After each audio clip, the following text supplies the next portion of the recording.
बात को प्रसारित किया गया कि जो वेद हैं ये ईश्वर करते हैं, किसी व्यक्ति ने नहीं किए। वेदों का रचयिता कोई व्यक्ति नहीं है, ईश्वर है। अब ये बात जब प्रसारित की गई थी, जब दुनिया में आपसी कोई संबंध नहीं था, जैसे समुद्र के पार क्या है किसी को नहीं पता, क्योंकि व्यक्ति समुद्र के पार जाता ही नहीं था। भारत में तो ये प्रतिबद्ध था कि समुद्र के पार जाना ये अपराध है, इसलिए भारत का कोई भी व्यक्ति समुद्र पार करने के लिए साहस नहीं जुटा सका।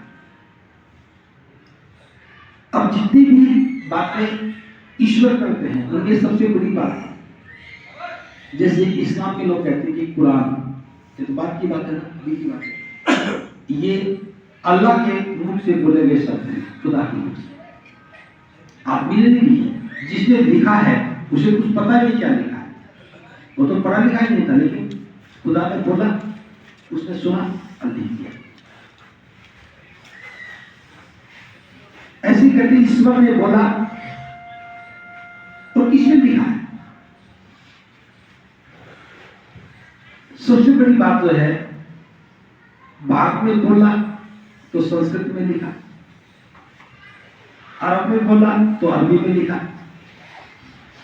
तो क्या ईश्वर खुदा की भाषाएं भी अलग अलग है? ऐसी इस बात में जैसे 4 वेदों की बात हुई, चारों वेद एक साथ नहीं लिखे गए। ये बहुत समय के अंतराल में बातें आई, पहले 3 वेद से चौथा वेद बाद में आया। उन वेदों की सत्यता को स्थापित करने के लिए ये उपनिषद लिखे गए। जो वेदों में लिखा है वो बात सच मान ली जाए, इसलिए उपनिषद लिखे गए, और उपनिषद ब्राह्मणों ने लिखे। इसमें आत्मा और परमात्मा के अस्तित्व को सिद्ध करने के लिए बहुत सारी बातें लिखी। इसमें भी बताया सारे जो उपनिषद हैं, सैकड़ों की संख्या में है, ये सारे एक जैसे नहीं बोलते। कुछ एक तो वेदों को सत्य सिद्ध करते हैं, कुछ एक विरोध भी करते हैं। सबकी भाषाएं अलग अलग है, सबके सिद्धांत अलग अलग हैं, लेकिन इसमें आत्मा और परमात्मा को स्थापित करने की कोशिश की। तो बुद्ध कहते हैं कि मैं इसको इसलिए अस्वीकार करता हूं, इसमें कोई भी बात प्रमाणिक नहीं है जिसका प्रमाण हो। तो बात प्रमाणिक नहीं है, उसको सिद्ध नहीं किया जा सकता।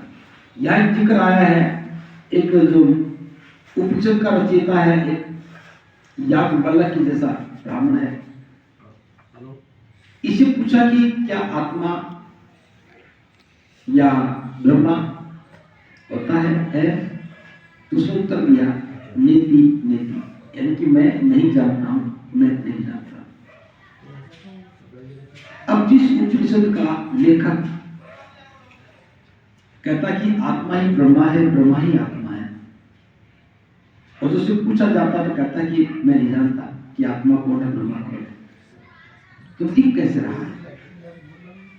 बस ये बात समझ में आनी चाहिए। बुद्ध ने यही कहा है, जो जानता नहीं वो पता कैसे सकता है?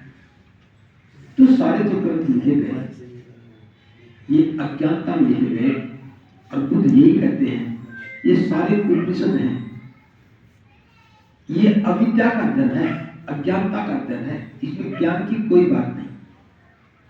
जैसे कहते हैं मैंने उपनिषद पढ़ लिए, मैंने वेद पढ़ लिए, पुराण पढ़ लिए,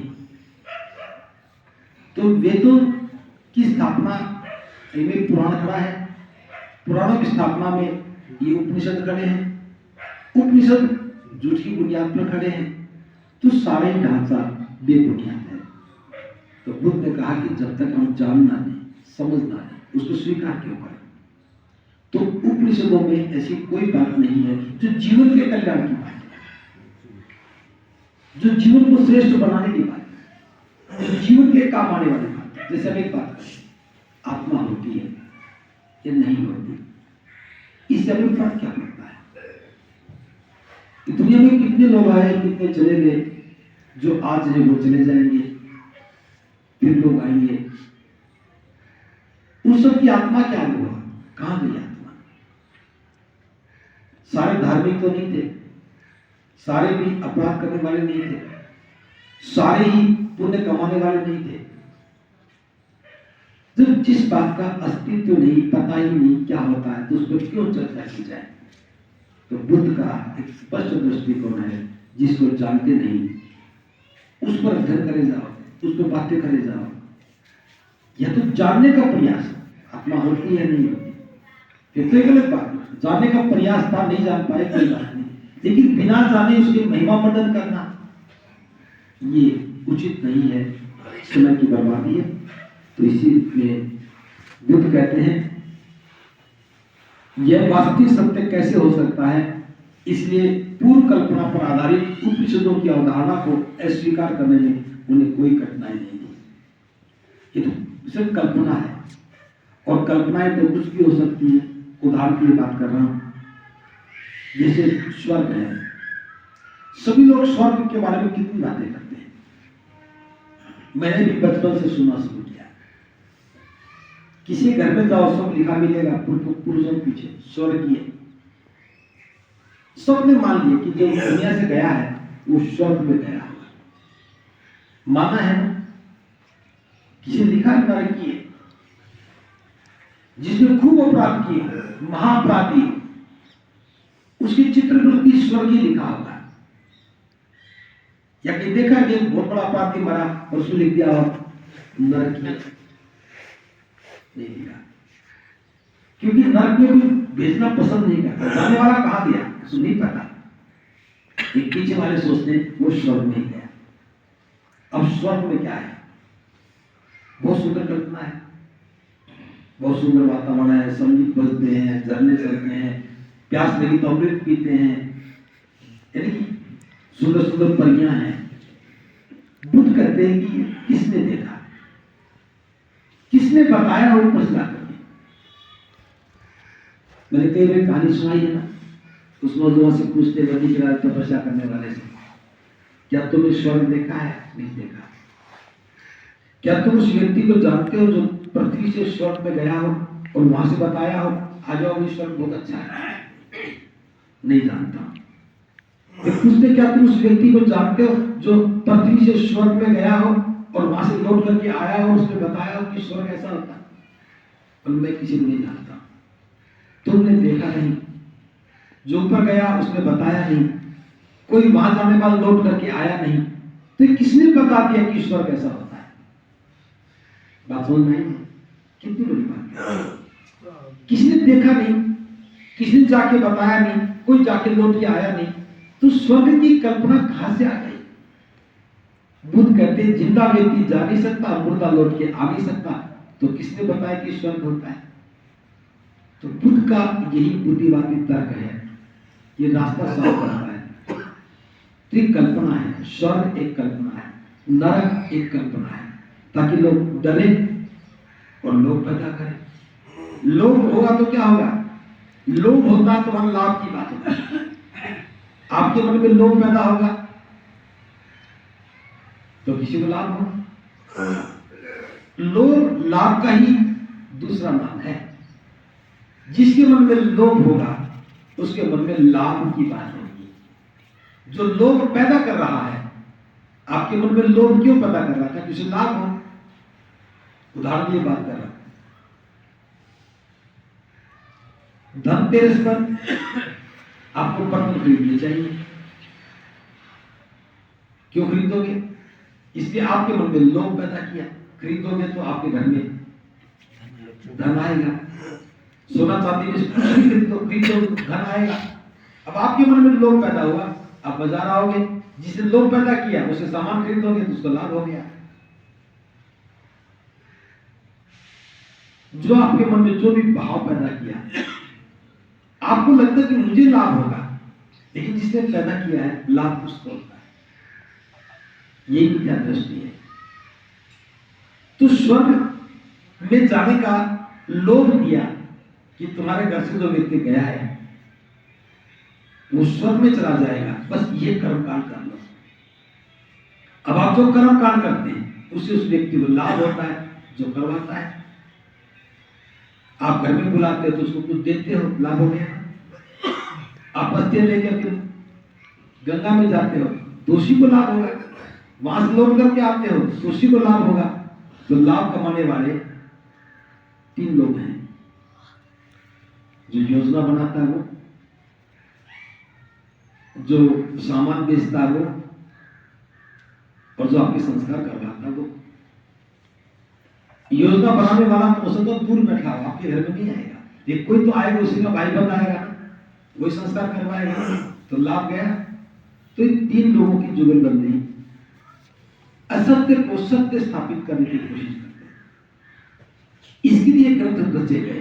देखो उस फला किताब में लिखा है, उस फला पुराण में लिखा है, उस फला उपनिषद में लिखा है। अब आपको क्या मतलब कि इसमें लिखा है? कोई मतलब है क्या? आम आदमी बस ये मान लेता, हाँ किताब में लिखा है, उपनिषद में लिखा है। अब लिखने वाला कौन है?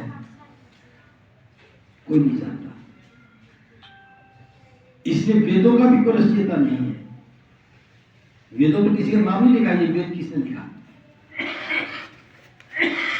ऐसे ही सच को स्थापित करने के लिए बीज की कड़ी को साफ कर दिया जाता है। समझे? बीज की कड़ी, लिखने वाला बीज की कड़ी है तो साफ हो गया। अब तो कौन रहेगा? ईश्वर ही रहेगा। अब नरक क्यों पैदा किया? नरक इसलिए पैदा किया, नहीं डरोगे तो क्यों करोगे? कौन व्यक्ति चाहेगा कि उसकी माँ या उसका पिता नरक में जाए? वहां तो बड़ी बड़ी कढ़ाइयां हैं, उबलता हुआ तेल है, उल्टा लटका देते हैं, लोहे के बड़ी बड़ी सरिये हैं, गर्म कर करके उसके अंदर उसे जलाते हैं। ये 3rd डिग्री टॉर्चर कौन सहन करेगा अपने माता पिता को भी? जबकि ये भी जानते हैं कि वो व्यक्ति यहाँ जला है, आग में जला है, ऊपर भी तो आग ही तो है। जब यहां जल गया तो आत्मा जलेगी, तो आत्मा जलनी नहीं चाहिए। जब वो भी जानता है कि आत्मा उसके पिता की तो नहीं थी, पता नहीं कितने पिताओं की आत्मा थी। जैसे मान लो आत्मा को मान लिया जाए थोड़ी देर के लिए, ये हमारे अंदर आत्मा है, ये हमारी है क्या? पता नहीं आज से पहले हजारों लाखों लोगों की बन चुकी होगी, तो किसकी जलेगी? यदि यहां निकलने बाद किसी और में जाएगी तो आत्मा को सजा कौन दे सकता है? जब आत्मा परमात्मा का रूप है तो सजा कौन दे सकता है? आत्मा का शरीर नहीं, आकृति नहीं, तो किस कैसे सजा देंगे? कौन आत्मा को पकड़ के तेल में पकड़े तलेगा? बताओ, क्या आत्मा तली जा सकती है? शरीर जला दिया, आत्मा का कुछ बिगड़ता नहीं, ना जलती है ना कुछ होता है, तो फिर डर किस बात का? अब क्योंकि ये सोचना तो गलत था, इसलिए कह दिया भाई वहां ये सजा मिलेगी तो तेल में तलेंगे। अभी डर जाता है, बस नरक में नहीं जाना चाहिए, तो क्या करना पड़ेगा? लाओ 151 रुपया रखो, मैं ये मंत्र बोलता हूँ, वो सब में चला जाएगा। तो लोभ पैदा करके लाभ कमाते हैं, डर पैदा करके लाभ कमाते हैं। उपनिषद यही काम करते हैं। इसलिए बुद्ध ने कहा इसका कोई प्रमाण नहीं है, उस पर कोई भरोसा नहीं करना चाहिए। बात समझ में आ गई? अब यही खेल समझ में आ जाए लोगों को तो कितना बड़ा कल्याण हो जाए। बुद्ध का आंदोलन यही था कि असत्य क्या है, सत्य क्या है, सही क्या है, गलत क्या है, ये समझ में आना चाहिए। बुद्ध का प्रयास ये